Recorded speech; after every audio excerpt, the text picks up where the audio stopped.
Hey guys, and welcome to Gwent, the Witcher card game. My name is Jaggerous, and today I have a Mystic Echo Dwarf Harmony hybrid list for you guys. And this is the list that got me to Pro Ladder. I played 20 games and won 15 of them, so I think it's a pretty good list at the moment. Although I think as the list gets more popular, people are going to kind of know how to play against it. And it's probably also going to be more common on the ladder, which is going to be kind of interesting. So I wanted to show you guys this now so you can get in there first and hopefully win some games. So Mystic Echo is our ability. For this, we can play a Scoia'tael special card from our graveyard.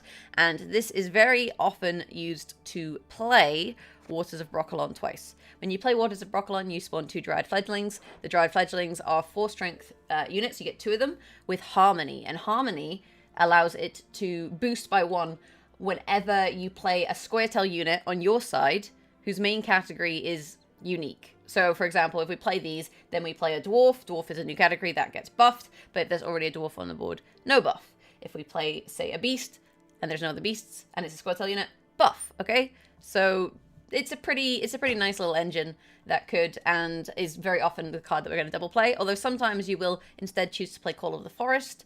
This allows you to play a Scoia'tael unit from your deck and boost it by 1, and then with Mystic Echo we can use that again. So targeted draw is nice if there's certain matchups where you really need a certain card in order to counter them, okay? We have the Grey Oak, which is a staple. It's also a Trent, so again, new categories. We play this once a row is fairly stacked, and it allows us to damage an enemy unit by the number of cards to the left of the Oak, then boost off by the number of cards to the right. So you can use it to boost, but typically you're using this for damage and for removal. Then we have Monroe, who is a new card for Iron Judgment. Transform 2 allied Rowdy dwarves into Dwarf Berserkers. Dwarf Berserkers have 2 strength and 5 armor, and at the end of every turn, as long as they have armor, they damage themselves by 1. And then damage a random enemy unit by 1. So this allows us to get a couple of RNG engines on the board. The way that we can make the Rowdy Dwarves, we have a couple ways. We have Zoltan's Company, which will just spawn 3 Rowdy Dwarves on an allied row, and is also a nature card. Alternatively, we have Figgis. Figgis is a defender, which is a new category. So if we play Figgis on a row, as long as he hasn't been purified, he is the only targetable unit on that row. So it's nice because it means it forces them to target Figgis rather than other units.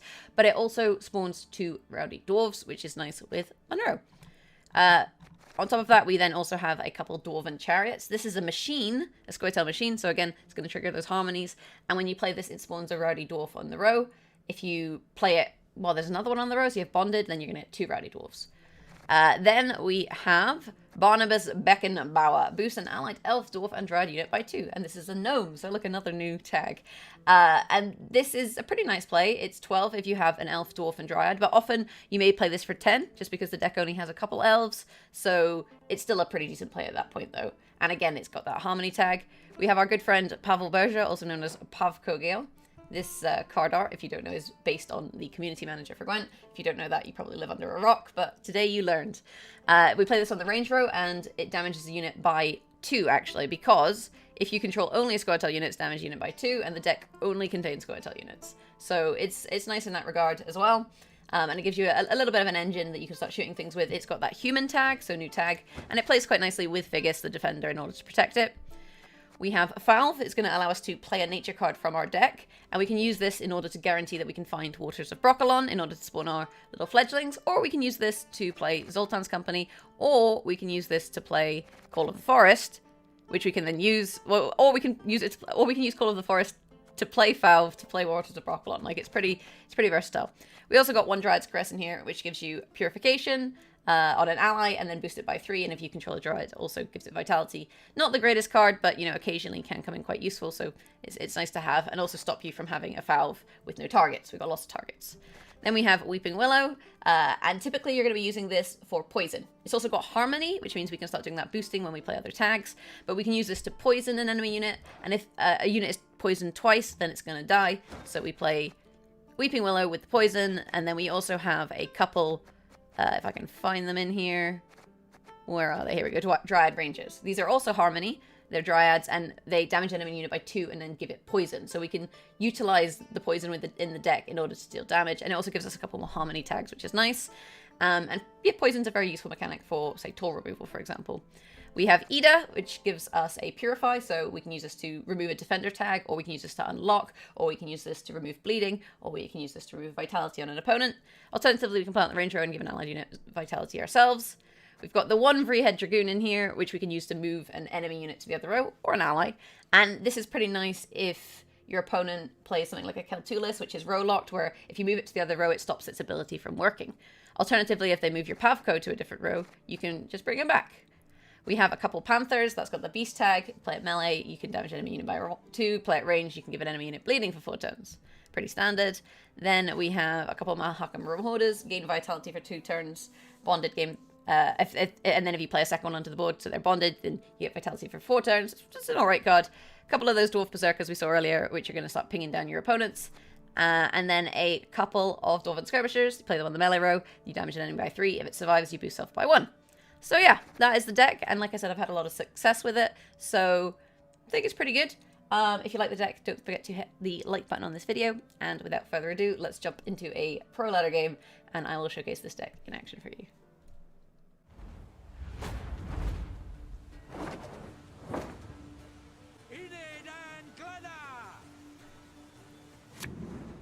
Alrighty, so we are against some Inspired Zeal. That's full testable ability for those of you guys who don't know.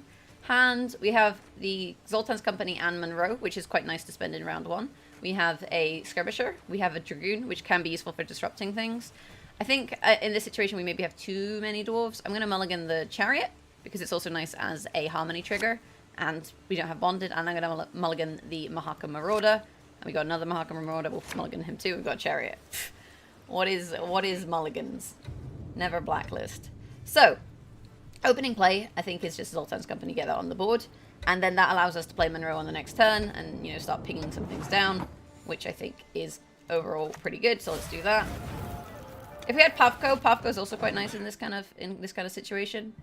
So, Inspired Zeal, typically this means it's a Commandos deck. Commandos decks, you know, they play Commandos and then they cycle them and then they play them again.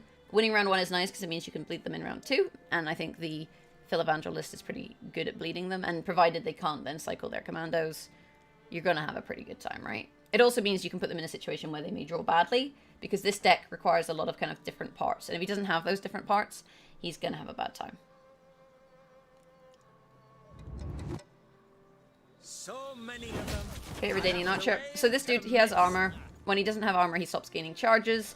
So if we play Monroe here, and then transform a couple of these, you know, it's not too bad. There's nothing we necessarily want to protect, so playing the T8 now on the damaged dwarf, I think is fine. We could have, you know, floated it, but I think all in all it's pretty good. Ping, ping. Okay, so now he only gets 1 charge.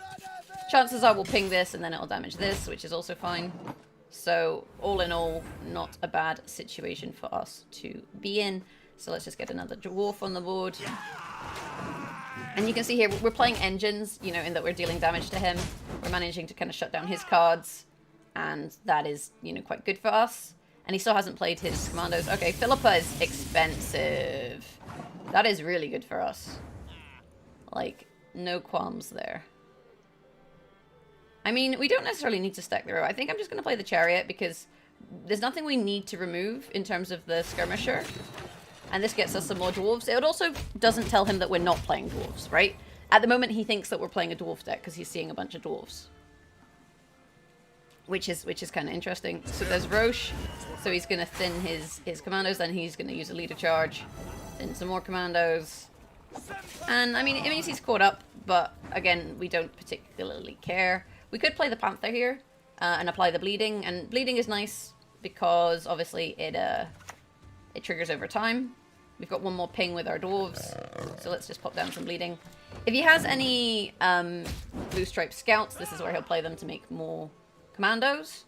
But the fact that he played Roche in order to get his commandos is bad for him, because this is a really nice way to thin future commandos out the deck. And now he has to rely on kind of drawing them, and that's pretty bad for him. All things told, so this is going to give us 5 plus the bleed puts us ahead, so let's just play this. So we're actually up by 1 here, and we'll kind of see what he chooses to do. There's nothing we're too worried about in terms of it being on a certain row, honestly. So what we could just do here is we could play the Dragoon. I mean, it only gives us... Oh, it gives us 5 points, yeah, so we would be 1 ahead again, because it goes up 1 and then down 1, right? So let's just play this on the melee row and slightly break up his commandos, which is good. And again, we're ahead here, which is nice. And we can play Barnabas this round as well. You know, like I said, we don't always get full value on it with a Dryad and stuff. Boost an ally and all copies of it by 1. Okay, so we are down. Yeah, we can catch up with this. We're down a few. 1, 2, 3, 4, 5, 6, 7. Let's just play this here. I mean, it gives us more oak value, although we could play it here. And then we do that. And again, we're ahead. And he's going to start to get to the point where he doesn't have anything he wants to play, you know, because he doesn't want to play like Pavetta Visegard. What the heck is going on here? Okay, I don't really mind playing Oak here. I think forcing him out the round with Oak is pretty nice. So there we put it like to the right of 6 units to deal damage and then to the left of 1 to gain 1 point in boost. And now we're in a pretty nice spot. And we're up 12? This is a very odd commandos list, though, because it's kind of got hybrid cards. You don't typically see Voimir, although Voimir's alright. You also don't typically see Visegard, right? So there's the pass. We'll take our pass as well, and that's pretty good for us. And then I think what we're going to do here is just bleed him. We have coal, so we can get Fauve, so we can get waters, right? Which is nice. So let's mulligan this. There's Ida, that gives us an elf. Do we want to keep the cat? Probably not. I mean, ideally, we probably want to see a Fauve or a Weeping Willow. Mark of Dwarf. I mean, it's a new tag, right? So, opening play is Call of the Forest into Fauve on the back row, because we're going to be playing ranged with these, probably, into Orders of brokilon. Also onto the back row. And effectively what we're trying to do here is force out his combo. If we can do it without playing both waters, that's actually pretty good. Okay, and he is not playing value here, which is interesting. We can also call something, like we could call the Defender, which I don't hate, but all in all, maybe we just go all in. Should we go all in? I think we maybe just go all in. It's risky, though. We don't necessarily need to stack the row, actually. Okay, so let's play Mystic Echo. Let's play Waters of brokilon again. You know, we're going to get +3 from all these tags. We'll play Pavko on the back row. And then if he doesn't have his combo with the cycling, like the Pavetta combo, that's quite good for us. Okay, so Kirk. So he'll use a leader charge. And he'll probably kill Pavko. Depends what he thinks is more of a threat. Yeah, as Pavko. That's kind of okay. I don't think we're going to need a Purify this round, so let's play Ida on the range row. Pop some Vitality on Fauve. Trigger all of our harmonies. We're on 30, he's on 9. He does have cards on us, but, you know, this is... Oh, he's got Lorraine Arbalists. This is a very odd Commandos deck. This is a 6-point play, so let's do that. And there we go, 38. Are we going to get the 2-0? I think it's likely. You know, we are up 28 points, he has 2 cards. Drown, okay. So it does mean he'll get the kill on the little Fauve there, but, you know, that's not really the greatest play for him. He's still only on 22, 28. Baron plus a reset, I don't think does it. You know, we lose 3 on the reset, 1 on that, 1 on that. And he can't get anything low enough in order to kill it. We do have bleeding for 1 turn, but that doesn't trigger, because that triggers at the end of my turn. So, there you go. Not a bad start. Not a bad start. We'll send our good opponent a GG. But yeah, that's the deck. Let's jump into another game, and we'll showcase it in action once more for you.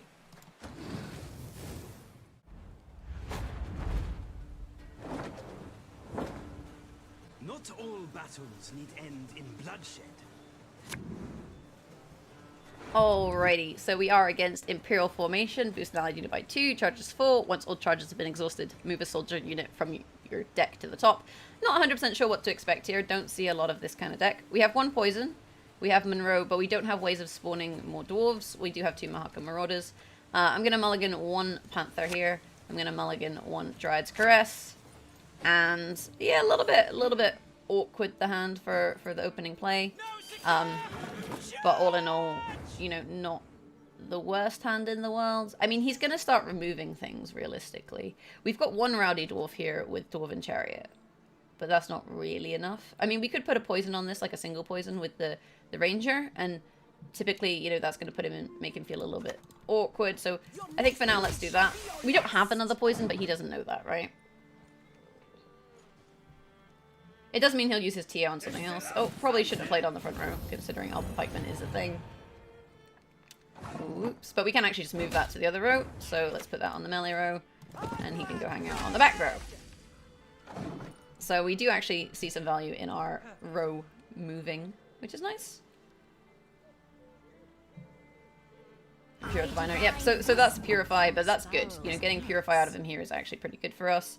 And now we want to just be playing different tags in order to, I guess, boost our Harmony. We've got one Harmony on the board. So let's play the Marauder for now.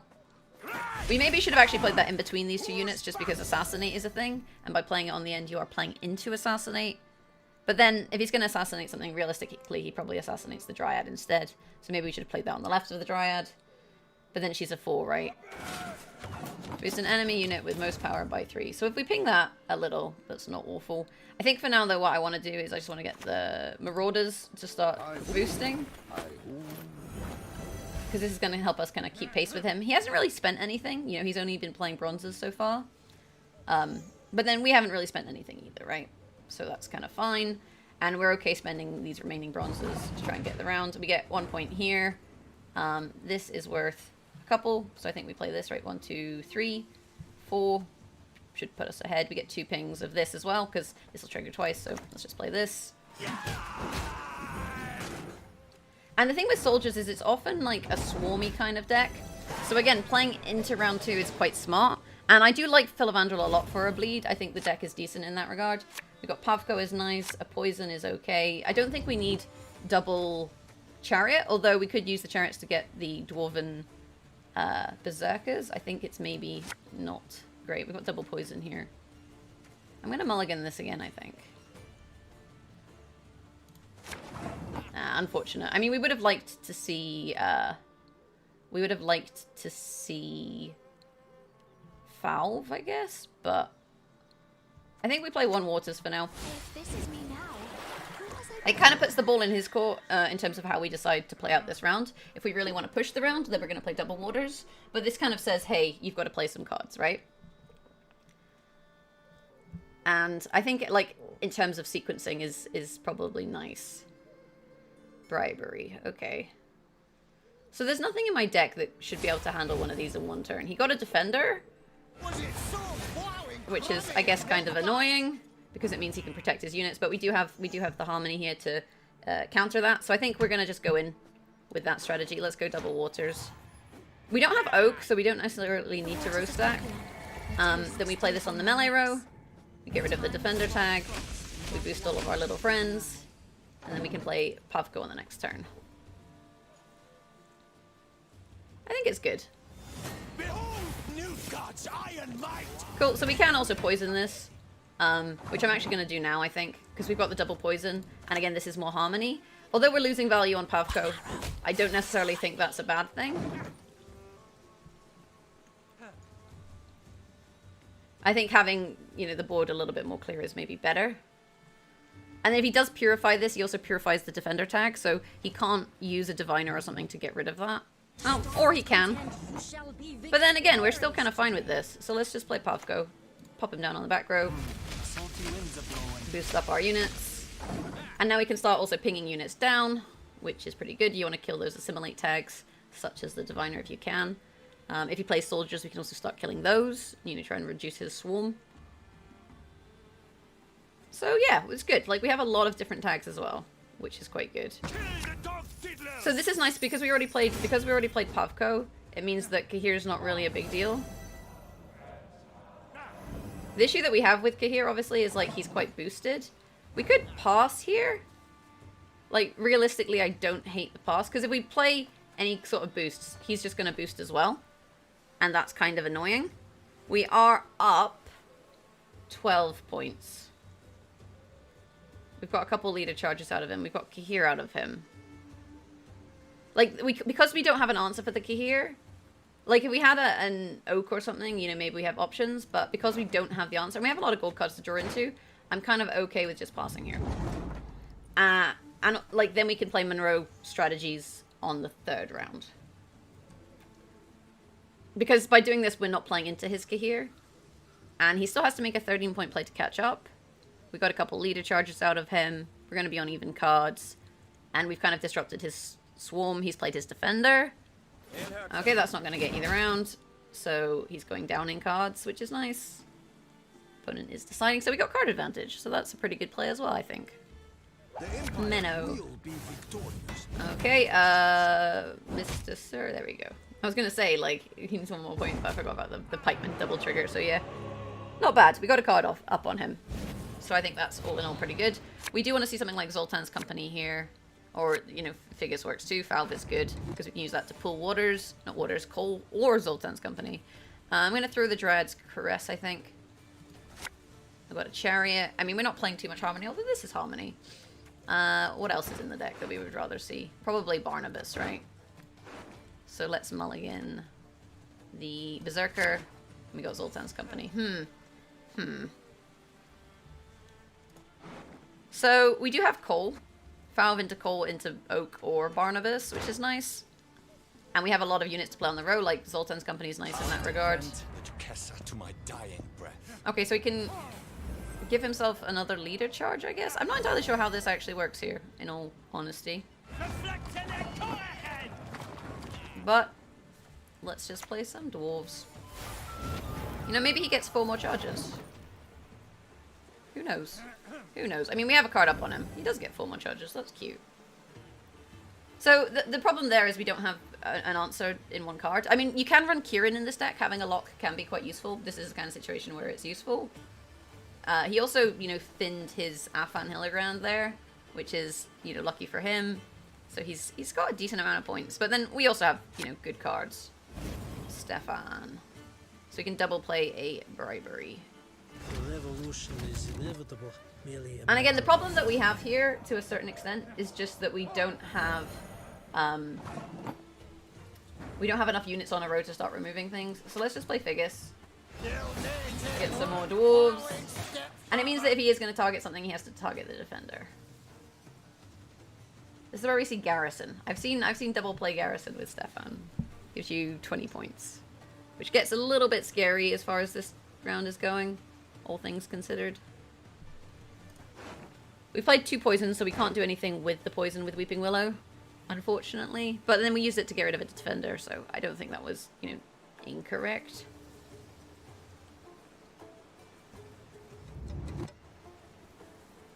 So I guess what we do is we play the Munro, then we play Weeping Willow. Oh, Royal Decree is a tactic. Huh, that's quite nice.